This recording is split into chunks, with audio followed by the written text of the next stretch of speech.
Photosynthesis Required Practical Part 2 by KayScience.com.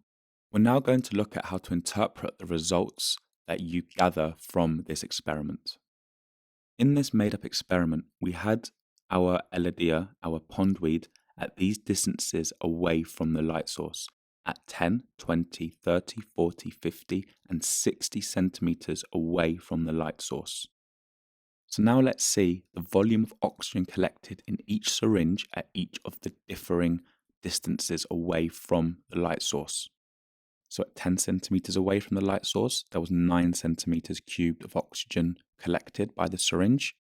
At 20 centimeters away, it was 7. At 30 centimeters away, it was 6. At 40 centimeters away, it was 4. And then at 50 and 60 centimeters away from the light source, there was a 3 centimeters cubed oxygen volume collected by the syringes.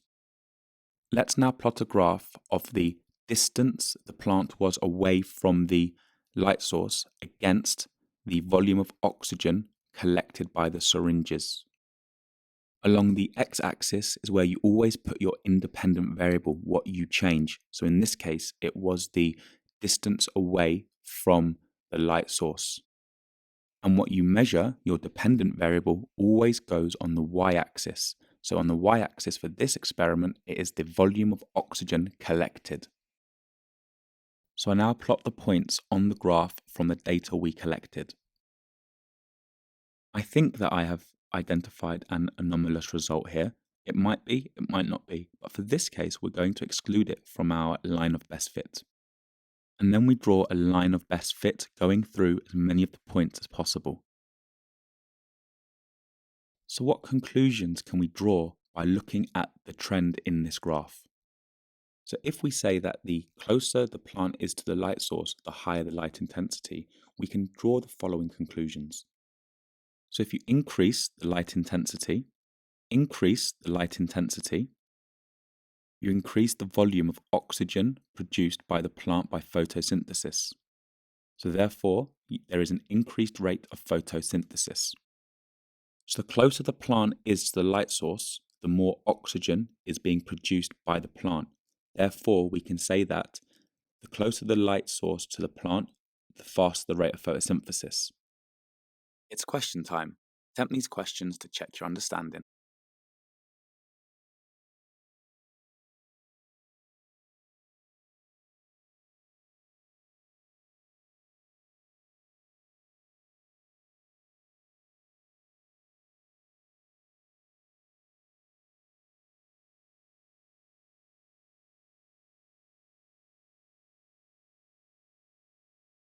We're now going to use the inverse square law to produce a graph of light intensity against volume of oxygen produced. And this is how we do it. So the inverse square law is light intensity is proportional to 1 over distance squared. So we're not going to use the data from the previous experiment. What we've done here is use new data.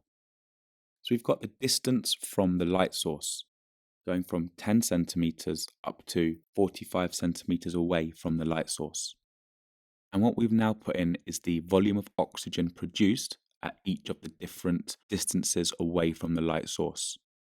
You can already see a trend whereby the closer the pondweed is to the light source, the more oxygen has been produced.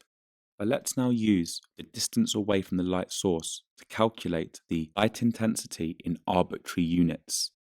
I'm going to go for the first one with you, and then you can calculate the rest by yourself. So for the first one, it is 10 centimeters away from the light source. So you do 1 divided by 10 squared. That gives you an answer of 0.01 arbitrary units. So as you can see, what I've done here is just do 1 divided by the distance squared, and that gives you an answer in arbitrary units for each of the different distances. And then what you can do is do a graph of light intensity against volume of oxygen produced, whereby the volume of oxygen produced is an indicator for the rate of photosynthesis. And your graph should look like this if you have done enough distances away from the light source. Watch my video on limiting factors to have an insight into the reason why this graph looks the way it does. Press pause to practice using those key words. The answers will follow. Press pause to go through your answers and make any corrections to your mistakes. Press pause to answer the questions. The answers will follow. And if you're stuck, just re-watch the video. Press pause to go through your answers and make any corrections to your mistakes.